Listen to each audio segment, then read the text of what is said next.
संत शिरोमणि श्री रविदास जी के चरणों में कोटि कोटि प्रणाम करता हूँ। दोस्तों, रविदास जी 15वीं शताब्दी के भक्ति परंपरा के महानतम संतों में से एक हुए हैं। उनकी आज की कहानी गंगा जी द्वारा रविदास जी को स्वयं कंगन भेंट करने की कहानी है। ये कहानी देखकर रविदासी लोग या जो रविदास जी को मानने वाले नहीं हैं, वो भी उनको कोटि कोटि प्रणाम करने के लिए बाध्य हो जाएंगे। ऐसा संत आज तक देखने को नहीं मिला है, ऐसी कथा आज तक सुनने को नहीं मिली है। एक दिन रविदास जी अपने घर पर बैठे हुए अपने जूते चप्पल बनाने का काम कर रहे थे, तभी कुछ ब्राह्मण उनके पास आते हैं। देखिए आगे क्या होता है।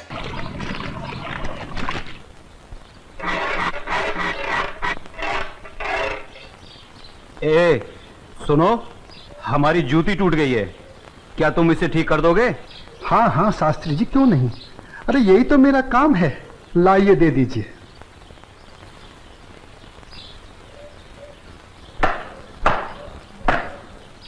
लीजिए शास्त्री जी, आपकी जूती ठीक हो गई। कितने पैसे हुए? जो मन करे दे दीजिए। ये लो। शास्त्री जी, पूरा ना मानो तो एक बात पूछूं? जो पूछना है जल्दी पूछो, हमारे पास समय नहीं है। आप लोग इतनी सुबह सुबह कहाँ जा रहे हैं? आज पूर्णिमा है, इसीलिए हम सब लोग गंगा स्नान करने जा रहे हैं। गंगा माँ के चरणों में दान पुण्य करके उनका आशीर्वाद प्राप्त करेंगे। परंतु तुम ये सब क्यों पूछ रहे हो? आप लोगों को देखकर मेरे मन में ख्याल आया था कि आप लोग जरूर किसी शुभ कार्य के लिए जा रहे हैं। अगर आप लोग मेरा भी एक काम कर दें तो आपकी बड़ी मेहरबानी होगी। करने योग्य होगा तो अवश्य करेंगे। जल्दी बताओ क्या काम है? शास्त्री जी, आज बड़ा शुभ दिन है और आज के दिन मैं भी चाहता हूँ कि कुछ दान पूर्ण करके गंगा माई का आशीर्वाद प्राप्त करूँ। शास्त्री जी, मेरी तरफ से ये दमड़ी गंगा माई को अर्पण कर दें तो आपकी बड़ी मेहरबानी होगी। ठीक है, दे देंगे। लाओ। ये क्या आदत कर रहे हैं? ज्ञानी होकर अज्ञानी जैसा काम करते हैं। क्यों, क्या हुआ?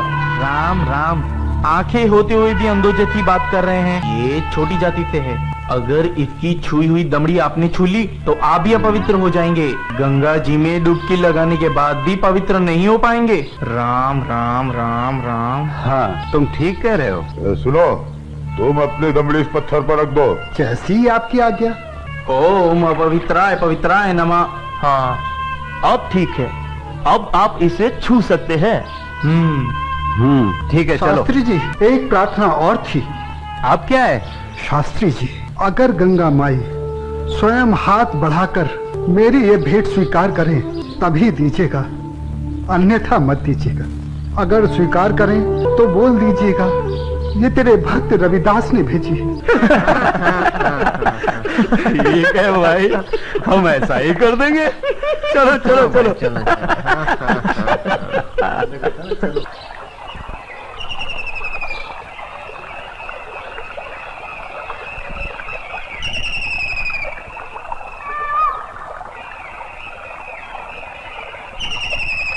जय हो गंगा मैया की। हे माँ, तू अपनी कृपा सदा हम पे बनाए रखना माँ। यदि हमसे कोई पाप हो जाए तो अपने इस पावन जल से उसे धो डालना माँ। हे माँ, तू अपनी शरण में हमें सदा रखना माँ। जय हो गंगा मैया। अरे मित्रा, आप कुछ भूल रहे हैं। क्या? अरे वही शूद्र जिसे आपने अपनी जूती ठीक करवाई थी, उसकी दी हुई दमड़ी। अरे उसने कहा था कि स्वयं गंगा माता हाथों से स्वीकार करे तो देना, अन्यथा नहीं। पागल कहीं का। अरे भाई, याद आया याद आया। यही दमड़ी ना? हाँ हाँ हाँ। हे गंगा मैया, ये दमड़ी उस शुद्ध रविदास ने आपको भेंट करने के लिए दी है और ये भी कहा है यदि आप स्वयं अपने हाथों से इसे स्वीकार करें तो ही हम आपको दें। जय हो गंगा। पंडित लोग गंगा जी स्नान पर चले गए, लेकिन उनकी नियत में खोट आ गया। उन्होंने कहा रविदास जी की ये दमड़ी हम गंगा माई को नहीं देंगे, इससे मेरा आने जाने का खर्च निकल जाएगा। तब गंगा जी ने पीछे से आवाज लगाई, इधर लाओ, मेरे भक्त रविदास की दी हुई भेंट मुझे दे दो। मैं अपने भक्त की भेंट स्वीकार करती हूँ। मैं अपने भक्त की भक्ति से बहुत प्रसन्न हूँ। लाओ, वो दमड़ी मुझे दे दो।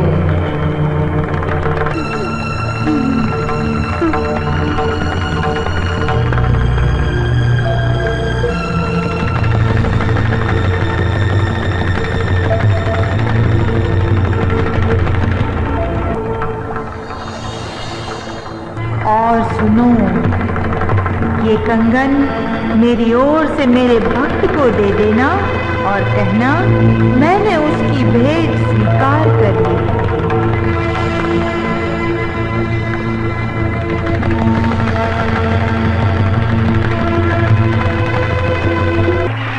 चलो भाई, चलो यहाँ से जल्दी चलो।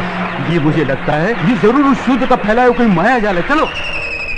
गुरुजी, हमारी आंखों ने जो देखा और हमारे कानों ने जो सुना, क्या वो सच था? वो तो एकदम सच था, किंतु ये बिल्कुल सच नहीं था कि गंगा माँ ने स्वयं अपने हाथों से उस शूद्र रविदास की भेंट स्वीकार की। और मुझे तो लगता है ये शूद्र रविदास कोई बहुत बड़ा मायावी है। हाँ, मुझे भी यही लगता है। मैं अपनी आंखों और कानों पर अभी तक विश्वास नहीं कर पा रहा हूँ। परंतु एक बात मेरी समझ में नहीं आ रही कि इस तरह के मायावी चमत्कार दिखाकर उस शूद्र रविदास को क्या प्राप्त हुआ? प्रसिद्धि। हाँ हाँ, प्रसिद्धि। वो यही चाहता है कि हम उसके इस माया जल को चमत्कार समझें। तो आगे की कहानी मेरी पूरी तरह से समझ में आ गई। वो शूद्र यही चाहता है कि उसके इस चमत्कार की चर्चा हम पूरे राज्य में करें, जिससे राज्य के भोले भाले लोग उसे गंगा माँ का सच्चा भक्त समझकर उसकी पूजा करने लगे। आप बिल्कुल सही कह रहे हैं। लेकिन इस कंगन का क्या करें? अरे करना क्या है, दे देते हो शूद्र को। राम राम, कैसी मूर्खों जैसी बातें कर रहे हैं। ऐसा करते हैं, इस कंगन को महाराज के पास लेके चलते हैं। वो जरूर हमें इस कंगन के बदले में उचित इनाम देंगे। हाँ, यही ठीक रहेगा। तो चलो महाराज के पास चलते हैं। लेकिन उस रविदास के बच्चे से क्या कहेंगे हम? अरे हम उसके घर के सामने से ही नहीं जाएंगे।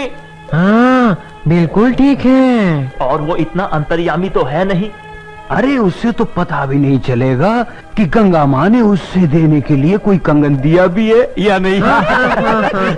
और देखो, ये कंगन गंगा माँ ने स्वयं अपने हाथों से हमें दिया है, इसलिए इस कंगन पर सिर्फ और सिर्फ हमारा अधिकार है। तो चलिए, ये तय हुआ कि कल हम सब महाराज के पास चलते हैं। और कल हम सब लोग डी बाबा वाले पेड़ के नीचे मिलते हैं। जय हो डी बाबा की। दोस्तों, आज का माहौल अलग है। रविदास जी ने उस माहौल में उस वक्त किससे कितनी टक्कर ली है, इसका इतिहास आपने पढ़ा होगा। कितने कष्ट उस वक्त रविदास जी ने झेले हैं, इसका एहसास आपको होगा। आज का माहौल अलग है, लेकिन उस माहौल में सबसे टकराना आसान काम नहीं था। कहना बहुत आसान होता है, लेकिन उस संत ने दिखा दिया कि ईश्वर पर सबका बराबर अधिकार है। ईश्वर ने किसी के माथे पर लिखकर नहीं भेजा है कि ये छोटी जाति से है और ये बड़ी जाति से है। ये तो समाज की ऐसी व्यवस्था है कि उन्होंने अपने हिसाब से समाज को बांट दिया है। ईश्वर की नजर में कोई छोटा बड़ा नहीं है। ये उस संत की भक्ति थी कि स्वयं गंगा माई ने अपने हाथों से सोने का हीरा जड़ित कंगन रविदास जी को भेंट करने के लिए दिया था। ऐसे महान संत को मैं कोटि कोटि प्रणाम करता हूं, उनके चरणों में नमस्कार करता हूं। इसके आगे की कहानी मैं दूसरे एपिसोड में आपको बताऊंगा। जय संत रविदास जी।